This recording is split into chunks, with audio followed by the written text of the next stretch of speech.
চাওক কংগ্ৰেছ দলটো সংখ্যালঘু মুছলমান বিৰোধী কংগ্ৰেছ দলটো যে সংখ্যালঘু মুছলমান বিৰোধী তাৰ জ্বলন্ত উদাহৰণ ইতিমধ্যে আমি এই যোৱা 2-3 দিনত গম পাই গ'লোঁ। আচলতে এই দলটোৱে সংখ্যালঘুসকলক তাহানিৰ পৰাই তেওঁলোকে সৰ্বতো দিশত পংগু কৰি আহিছে আৰু শেহতীয়াকৈ আমছুৰ প্ৰাক্তন সভাপতি ৰেজাউল কৰিম চৰকাৰ ডাঙৰীয়া সম্পৰ্কে যি বিতৰ্ক আৰম্ভ কৰিছে আৰু সেই বিতৰ্কৰ আলম লৈ কংগ্ৰেছী সাংসদ প্ৰদ্যুৎ বৰদলৈ আৰু CLP লিডাৰ দেৱব্ৰত শইকীয়াই যি ধৰণৰ মন্তব্য তেখেতসকলে কৰা আৰম্ভ কৰিছে এয়া অত্যন্ত দুৰ্ভাগ্যজনক।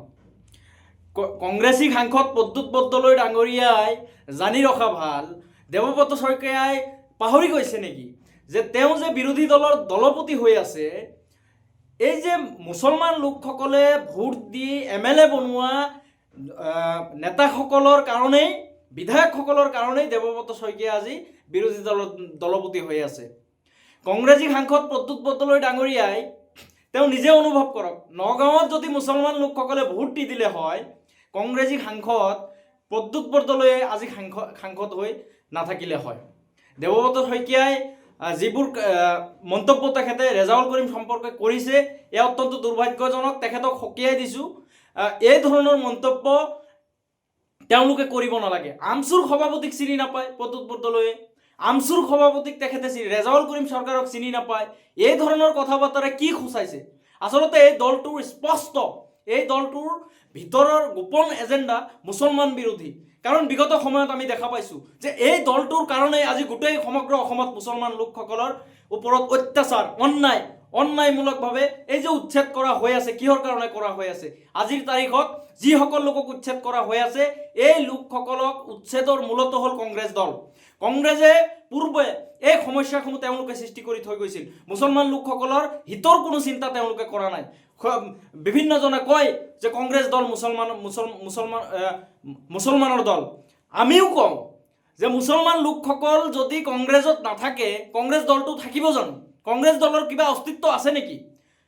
কংগ্ৰেছ দলটো মুছলমানৰ বাহিৰে বাকীসকলৰ সমৰ্থন আজিৰ তাৰিখত আছে নেকি? নাই। কিন্তু সেই দলটোৱে মুছলমান লোকসকলক তেওঁলোকে স্থান দিব নিবিচাৰে। সেই দলটোৱে কংগ্ৰেছে মুছলমান লোকসকলৰ ভোট তেওঁলোকক লাগে কিন্তু তেওঁলোকে স্থান দিব নিবিচাৰে। গতিকে এই আপোনালোকৰ জৰিয়তে অসমৰ মুছলমানক আহ্বান জনাইছোঁ, স্পষ্টভাৱে অনুৰোধ জনাইছোঁ, আহি থকা 26ৰ বিধানসভা নিৰ্বাচনত প্ৰত্যেকজন মুছলমানে কংগ্ৰেছ বৰ্জন কৰিব লাগে। কংগ্ৰেছ বৰ্জন কৰি আমি বিকল্প চিন্তা কৰিব লাগিব।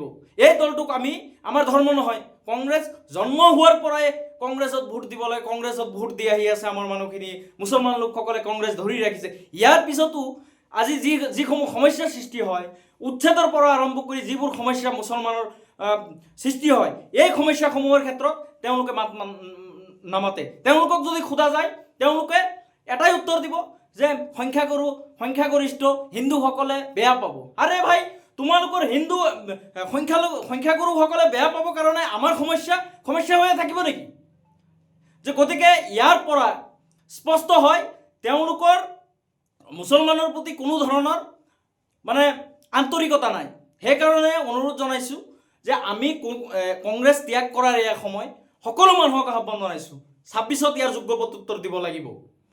তাৰ লগতে গৌৰৱ গগৈ ডাঙৰীয়া তথা কংগ্ৰেছ দলক প্ৰত্যাহ্বান জনাইছোঁ, উজনি অসমৰ পৰা আপোনালোকে 20টা চিট 20খন আসন প্ৰথমতে লৈ দেখাওকচোন।